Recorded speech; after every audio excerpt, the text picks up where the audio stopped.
Target নিয়ে এইভাবে কাজ করলে সারা দিনের কাজ অল্প সময়ের মধ্যে করা যায়। আসসালামু আলাইকুম, সবাই কেমন আছেন? আশা করি অনেক অনেক ভালো আছেন। আমিও আল্লাহর রহমতে অনেক অনেক ভালো আছি। আর একটা নতুন ভিডিও নিয়ে চলে এলাম আপনাদের মাঝে। আজকে আমি সকাল থেকে শুরু করলাম। সকালে এই যে রুটিটা আমি আসলে বানাতে আপনাদেরকে দেখাইনি, কারণ হচ্ছে খুব তাড়াহুড়া ছিল, অনেক সকাল সকাল ছেলের স্কুল আছে, এই জন্য হচ্ছে আজকে আর দেখানো হয়নি রুটি ভাজাটা। তা এখন হচ্ছে আমি রুটি হয়ে গেছে, নাস্তাটা রেডি করতেছি, ছেলে স্কুলে যাবে। সবাই মিলে নাস্তা খেয়ে আসলে বাকি কাজকর্মগুলো সারবো, সেটাও কিন্তু আপনাদেরকে দেখাবো। আজকে আমি কি কি কাজ খুবই সংক্ষিপ্তভাবে তাড়াহুড়ো করে করবো আপনাদেরকে সব মিলিয়ে দেখাচ্ছি। নাস্তা খাওয়ার পরে হচ্ছে এই যে আমাদের পালা হচ্ছে প্লেট বাটিগুলো কিন্তু অপরিষ্কার থাকে, এগুলা ধোয়ার পালা। এখন হচ্ছে আমি কাজে নেমে গেছি আর কি, কারণ হচ্ছে ছেলেকে স্কুলে পাঠিয়ে দিয়েছি, ওর স্কুল আছে। আমি খাওয়া দাওয়ার পরে নাস্তাটা রেডি করার পরে ওকে খাওয়াই দিয়ে হচ্ছে ওকে স্কুলে পাঠিয়ে দিয়েছি। এখন হচ্ছে বাকি কাজগুলো আমার শুরু হচ্ছে। সারাদিনের যে কাজগুলো আমি অল্প সময়ের মধ্যে একেবারে করে থাকি। তো এখানে হচ্ছে এই যে প্লেট বাটিগুলো আমি ধুয়ে পরিষ্কার করে নিচ্ছি।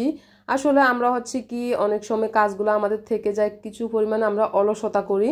এই অলসতা যদি না করে আমরা পরপর কাজগুলো কিন্তু যদি একসাথে করে নিই, তাহলে কিন্তু আমাদের খুব সংক্ষিপ্তভাবে কাজগুলো করা হয়ে যাবে। আর আমি সব সময় কিন্তু কোনো কাজ যে বাকি রয়ে যাবে ওরকম কিন্তু পছন্দ করি না। সব সময় চেষ্টা করি যে সব কাজ শেষ করে তারপরে হচ্ছে আমি রেস্ট নিব। আমি কিন্তু বিকেলবেলা কোনো প্রকার অতটা কাজ করি না, যদি পারি অনেক সময় একটুখানি নাস্তা তৈরি করি। এছাড়া কিন্তু আর বিকেলবেলা আমি কোনো কাজ করতে আসলে আমার পছন্দ হয় না, কারণ কি আমি খাওয়া দাওয়ার পরে, দুপুরবেলা খাওয়া দাওয়ার পরে চাই একটুখানি রেস্ট নিতে, শুয়ে থাকতে। এই জন্য আমি হচ্ছে সকাল সকাল একেবারে যে নাস্তা তৈরি করার পরে হচ্ছে কাজে নেমে যাই।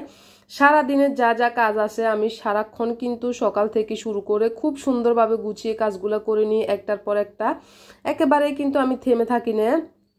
আমার কাজ যদি একেবারে ক্লিনভাবে সুন্দর সবকিছু পরিপাটি না থাকে তাহলে কিন্তু আমার ভালো লাগে না। যদি কোনো প্রকার আমার কাজ পড়ে থাকে তাহলে কিন্তু আমার অস্বস্তি বোধ হয়।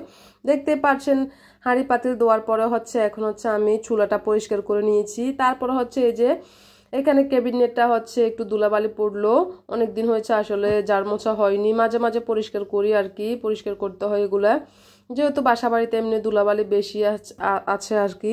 এজন্য হচ্ছে যে পরিষ্কার করে নিচ্ছি। এখন ধুলাবালি এখানে পড়লো, তো সব কাজ কিন্তু আমি গুছিয়ে করার চেষ্টা করি, একটার পর একটা একেবারে সুন্দর করে সব কাজ গোছার পরে হচ্ছে আমি একটুখানি রেস্ট নিই।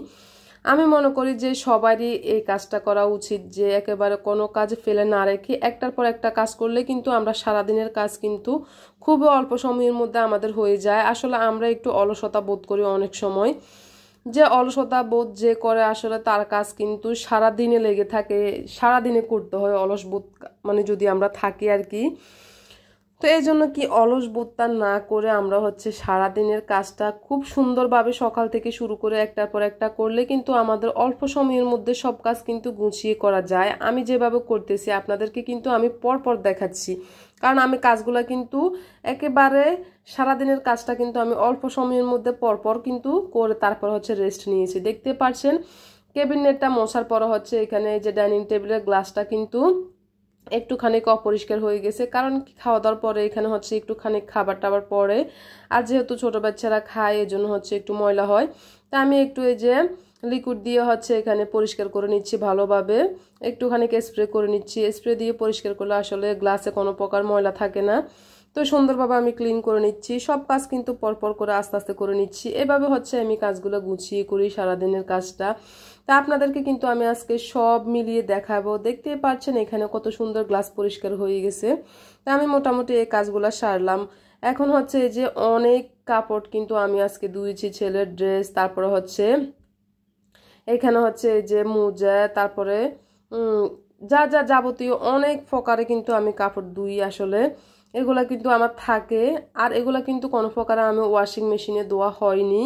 আমার এগুলো হচ্ছে আমি নিজে হাতে ধুয়েছি, যেভাবে ধুই আর কি। আমার বারিন্দাটা কিন্তু এল সাইজ বারিন্দা, অনেক বড় বারিন্দা, তো এখানে কিন্তু অনেক কাপড় ধরে, একটুখানি ধুইতে হয়তো বা কষ্ট হয়। কষ্ট হলে কিন্তু আসলে আমি ফেলে রাখি না কোনো কাজ।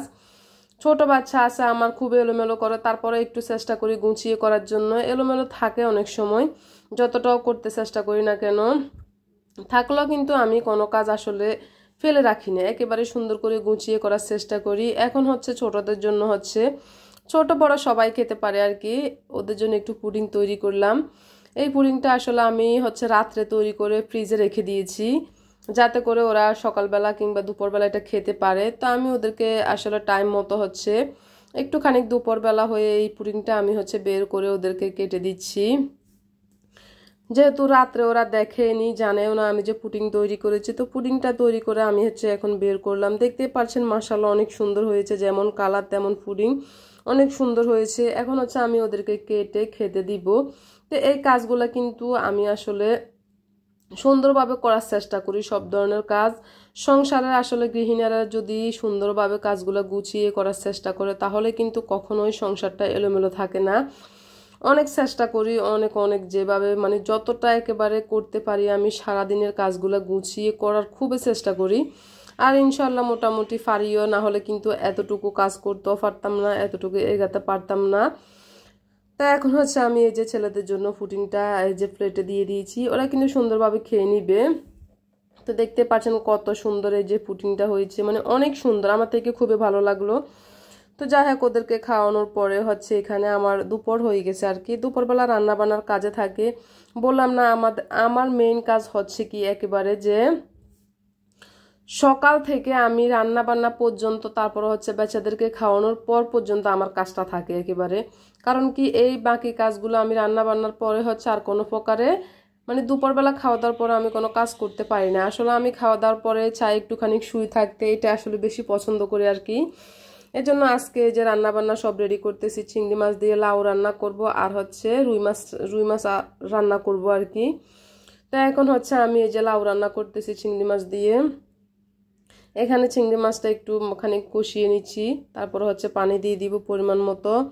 তো আমার রান্না বান্নাও কিন্তু অতটা কোনো হাই লেভেলের না, আমি সব সময় চেষ্টা করি একটু নর্মাল, যতটা সংসারে সুন্দরভাবে আমরা এগিয়ে নিয়ে যেতে পারি। কারণ কি ভালো ভালো খাবার খেয়ে ওরকম যার সামর্থ্য যতটুকু আমি চেষ্টা করি। আমি শুক্রবারে একটুখানি মাংস রান্নার চেষ্টা করি আর কি। অন্যদিন যে কিংবা সবজি, তারপরে ডাল, যেদিন যাই পারি ওই দিন কিন্তু ওই রান্নাটাই করি। এখানে আমার কোনো প্রকারের দ্বিধাবোধ করি না যে আজকে রান্না করতেছি, ভিডিও করতেছি না। কিন্তু আমি যে সময় যে রান্নাটা করি আপনাদের সাথে শেয়ার করার চেষ্টা করি, নর্মালি হোক আর ভালোই হোক না কেন, আপনারা দেখবেন সমস্যা কি। এখানে আমি রান্না করতেছি, ভালো খারাপ আসলে সবাই খায়, এমন না তো যে কেউ ভালো খায় সব সময়। সব মিলিয়ে কিন্তু ভালো খারাপ একসাথে আমরা খেতে পারি। তো এইখানে এখন এই যে আমি মাছ ভাজা করতেছি, রুই মাছ ভাজতেছি। আমার কিন্তু লাউটা আমি আরেক চুলায় দিয়ে দিয়েছি, আমার ভাত হয়ে গেছে। রুই মাছটা এখন ভেজে তারপরে আমি একটু দোপাইজু করবো আর কি, রান্না করে নিব। লাউ এক চুলায় হইতেছে, আর এক চুলায় আমার রুই মাছ রান্না করতেছি। এই যে আমার রুই মাছের এই যে মশলাটা কষানো হয়ে গেছে, আমি মাছটা দিয়ে দিচ্ছি। আমি কিন্তু খুবই আলাদাভাবে মাছটা রান্না করতেছি, কোনো প্রকারে এখানে কিছুই দিইনি, শুধুমাত্র মাছটা ভাজি করার পরে এখানে রান্না করে এখানে টমেটো দিয়ে দিচ্ছি। আর টমেটো দিলে কিন্তু কালারটাও সুন্দর আসে, খেতেও কিন্তু খুবই ভালো লাগে। আমি সব সময় মাছ রান্না করার সময় এইভাবে আলাদা করে মাছ রান্না করি, তাহলে কিন্তু আসলে মাছের যে একটা স্বাদ আসে আমি মনে করি অনেকটাই মজা হয়। তো মোটামুটি আমার এই যে রান্না বান্না হয়ে এসেছে, প্রায় লাউ হয়ে গেছে, তারপর ভাত হয়েছে। এখানে শুধুমাত্র এই যে মাছগুলো এখন বাকি রয়েছে। তো যাই হোক, এই যে সব রান্না বান্না কিন্তু কমপ্লিট। আমার বেশি কিছু না, বললাম না, আমি যেটুকু রান্না করলাম অতটুকুই কিন্তু আপনাদেরকে দেখানোর চেষ্টা করতেছি। এই যে লাউ দিয়ে চিংড়ি মাছ রান্না করলাম, এই যে রান্নাটা আমার হয়ে গেছে। তারপর আমি যে রুই মাছ রান্না করলাম। তো এই দুইটা তরকারি আজকে আমার দুপুরবেলার কিংবা রাতের বেলা খাওয়া দাওয়ার জন্য। আমি কিন্তু এই রান্নাটা দুপুরবেলায় করি, সকালে আমি নাস্তাটা রুটিয়ে খাই, আর কিন্তু কোনো প্রকার ভাত খাওয়া হয় না, কিংবা দিনের বেলা একটু টুকিটাকি অন্য খাওয়া হয় আর কি।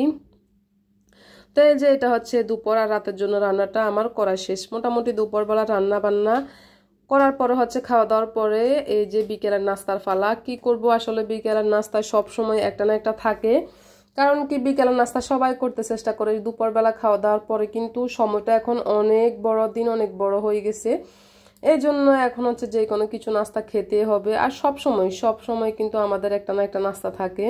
তো আজকে এখানে একটা পিঠা তৈরি করলাম। এই পিঠাটা নারকেল, আটা, তারপরে চিনি, যা যা লাগে আমি মোটামুটি করে নিলাম খাওয়ার জন্য। ভিতরে কিন্তু অনেক পরিমাণ নারকেল আছে, নারকেল দিয়ে এই পিঠাটা তৈরি করলাম। তো খুব ভালোই লাগলো। আজকে হচ্ছে এদের জন্য এই পিঠাটা মানে সবার জন্য আর কি এই পিঠাটা তৈরি করে আমি রাখলাম আর কি। তো আমরা হচ্ছে বিকেলের নাস্তাটা এটাই খাবো। অনেক সময় কিনে আনা হয় কোনো কোনো নাস্তা, তো আজকে ভাবলাম এই পিঠাটা একটুখানি তৈরি করে নিয়ে, আসলে সব সময় তৈরি করতে ভালো লাগে না, তারপরও অনেক সময় বিস্কুট চা যেদিন যা পারি সেই দিন কিন্তু ওই নাস্তাটাও খেয়ে নিই। তো সব মিলিয়ে আজকে এখানে শেষ। আল্লাহ হাফেজ।